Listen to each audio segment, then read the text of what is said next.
Assalamualaikum warahmatullahi wabarakatuh. Kembali lagi dengan Ibu Maitri Utami di Mapel Sejarah. Hari ini kita akan belajar tentang konsep berpikir diakronik dan sinkronik. Dengan kompetensi dasar 3.1 yaitu memahami konsep berpikir diakronik dan sinkronik, ruang dan waktu dalam sejarah. Tujuan pembelajaran dalam bab ini adalah setelah pembelajaran ini diharapkan dapat menjelaskan pengertian konsep diakronik, sinkronik, konsep ruang dan waktu dalam sejarah, serta menerapkan dalam merekonstruksi sebuah peristiwa sejarah. Konsep ruang dan waktu dalam sejarah. Satu yang akan kita bahas adalah konsep ruang dan waktu dalam sejarah, dan kedua adalah yang akan kita bahas adalah konsep berpikir diakronik dan sinkronik. Yang akan kita bahas pertama adalah tentang konsep ruang. Konsep ruang atau ruang bisa dibilang dimensi spasial adalah suatu tempat di mana terjadinya berbagai peristiwa alam ataupun peristiwa sosial serta peristiwa sejarah dalam perjalanan waktu. Berikut secara umum penjelasan konsep ruang dalam mempelajari sejarah. Yang pertama itu ruang. Ruang adalah tempat terjadinya berbagai peristiwa-peristiwa dalam perjalanan waktu. Yang kedua itu penelaah suatu peristiwa di mana berdasarkan dimensi waktunya tidak bisa terlepaskan dari ruang waktu terjadinya peristiwa tersebut. Dan yang ketiga adalah saat waktu menitik beratkan terhadap aspek kapan peristiwa tersebut terjadi. Maka konsep ruang menitik beratkan terhadap aspek tempat di mana peristiwa tersebut terjadi. Yang akan kita bahas berikutnya adalah tentang konsep waktu. Waktu atau dimensi temporal mempunyai dua makna, ialah makna denotatif dan konotatif. Makna waktu secara denotatif ialah satu kesatuan di mana detik, menit, jam, hari, minggu, bulan, tahun, abad, serta seterusnya. Ada 4 konsep waktu dalam sejarah, yaitu perkembangan, kesinambungan, pengulangan, dan perubahan. Yang pertama adalah perkembangan. Perkembangan dalam konsep waktu dalam sejarah adalah masyarakat yang berkembang akan membawa bentuk baru yang lebih relevan dengan kondisi zaman. Perkembangan ini bertujuan untuk memperbarui segala sesuatu yang sudah dianggap tidak efektif bagi kelangsungan hidup masyarakat. Konsep waktu dalam sejarah yang akan kita bahas yang kedua adalah tentang kesinambungan. Kesinambungan adalah kecenderungan masyarakat dalam mengadopsi cara-cara lama, menjadi dasar kesinambungan sejarah dari masa lalu.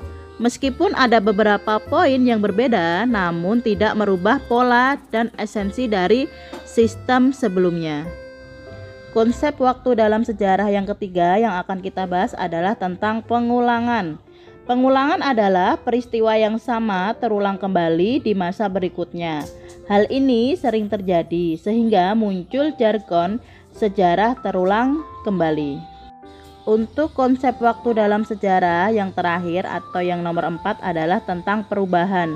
Perubahan adalah peristiwa perubahan terjadi dalam masyarakat secara besar-besaran dalam kurun waktu yang singkat. Hal ini biasanya terjadi karena adanya pengaruh yang kuat dari luar. Kesimpulan dari 4 konsep waktu dalam sejarah tersebut diperlukan untuk mendapatkan pemahaman yang baik terhadap sejarah. Perkembangan, kesinambungan, pengulangan, dan perubahan yang terjadi dalam masyarakat menjadi fokus perhatian dalam mempelajari sebuah sejarah. Untuk yang akan kita bahas berikutnya adalah tentang pentingnya waktu dalam sejarah. Sejarah ialah sebagai suatu ilmu di mana kata sejarah berasal dari bahasa Arab sajarah, yang artinya ialah terjadi, ataupun sajaratun yang dibaca sejarah, di mana artinya pohon kayu itu tumbuh serta berkembang. Jadi pengertiannya sejarah secara etimologis ialah tumbuh, hidup, serta berkembang di mana akan berlangsung terus tiada hentinya sepanjang masa atau usia. Sejarah dalam bahasa Inggris yaitu kata sejarah berasal dari kata historia yang berarti masa lampau atau masa lampau umat manusia. Jadi, sejarah merupakan sebuah ilmu pengetahuan di mana mengenai rangkaian kejadian yang berkualitas terhadap masyarakat, manusia, serta segala aspek di dalamnya, di mana proses gerak perkembangannya yang kontinu dari awal sejarah hingga saat ini, di mana berguna bagi pedoman sebuah kehidupan masyarakat manusia, masa sekarang, dan arah cita-cita masa depan. Yang akan kita bahas berikutnya adalah tentang keterkaitan konsep ruang dan waktu dalam sejarah.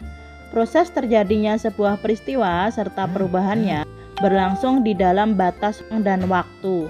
Suatu kejadian bisa diamati berdasarkan dimensi ruang, dimensi waktu, serta dimensi manusia. Berikut keterkaitan konsep ruang dan waktu dalam mempelajari sebuah sejarah. Yang pertama adalah konsep ruang dan waktu ialah sebagai unsur penting di mana tidak bisa dipisahkan dengan kehidupan manusia sebagai subjek atau pelaku sejarah. Yang kedua adalah segala bentuk aktivitas manusia pasti berlangsung bersamaan terhadap tempat dan waktu kejadian. Untuk hubungan manusia dengan sejarah adalah hubungan manusia dan sejarah sangat erat. Hal ini karena manusia adalah subjek dan objek sejarah. Peristiwa sejarah terjadi dalam ruang dan berproses dalam waktu di mana manusia beraktivitas. Untuk perspektif waktu dalam sejarah adalah merupakan suatu proses yang terus berjalan dalam sebuah garis lurus. Untuk konsep ruang dan waktu dalam sejarah sudah selesai. Jadi sekarang kita membahas tentang berpikir secara diakronik dan sinkronik. Akan kita bahas pertama adalah tentang konsep berpikir diakronik, ciri berpikir diakronik, dan contoh penerapan berpikir diakronik dalam peristiwa sejarah. Yang akan kita bahas yang pertama adalah konsep berpikir diakronik. Berpikir sejarah diakronis berasal dari kata diakronik atau diakronis. Diakronis terdiri dari dua kata, yaitu dia dalam bahasa Latin artinya melalui atau melampaui, dan kronisus artinya waktu. Diakronis artinya memanjang dalam waktu tetapi terbatas dalam ruang. Berpikir diakronik adalah berpikir kronologis atau urutan dalam menganalisis sesuatu. Yang akan kita bahas berikutnya adalah tentang ciri berpikir secara diakronik. Ciri-ciri diakronik yaitu yang pertama adalah memanjang berdimensi waktu, yang kedua adalah terus bergerak, hubungan kausalitas, yang ketiga adalah sifatnya itu naratif, berproses serta bertransformasi, yang keempat adalah sifatnya itu dinamis, yang kelima adalah lebih menekankan pada proses durasi, dan yang keenam adalah digunakan dalam ilmu sejarah. Contoh penerapan konsep berpikir diakronik dalam peristiwa sejarah. Yang pertama itu ada peristiwa detik-detik proklamasi, ada tanam paksa, ada pertempuran Surabaya, dan ada pertempuran Ambarawa. Dan masih banyak lagi ya tentang contoh berpikir diakronik ini sendiri. Untuk selanjutnya yang akan kita bahas adalah tentang konsep berpikir sinkronik, ciri-ciri berpikir sinkronik, dan contoh penerapan konsep berpikir secara sinkronik. Yang akan kita bahas adalah tentang konsep berpikir sinkronik atau bisa disebut sinkronis. Berpikir sejarah secara sinkronis yaitu berpikir meluas dalam ruang tetapi terbatas dalam waktu. Sinkronik lebih menekankan pada struktur, artinya meluas dalam ruang. Pendekatan sinkronis menganalisa sesuatu tertentu pada saat tertentu, titik tetap pada waktunya. Yang akan kita bahas berikutnya adalah tentang ciri berpikir sinkronik. Ciri-ciri berpikir sejarah secara sinkronis sebagai berikut. Yang pertama adalah dalam kerangka berpikir sinkronis mengamati kehidupan sosialnya secara meluas dan berdimensi ruang.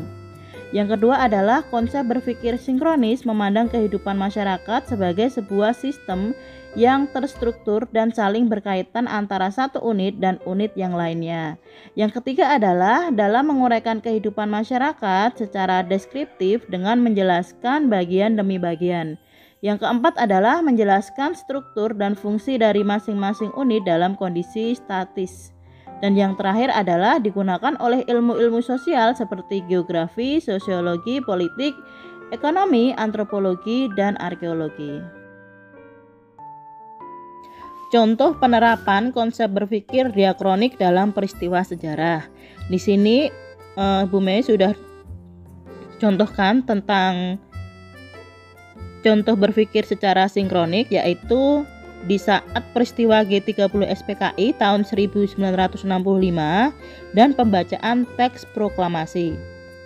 Terima kasih sudah mengikuti pembelajaran Bu Mei dengan baik. Assalamualaikum warahmatullahi wabarakatuh.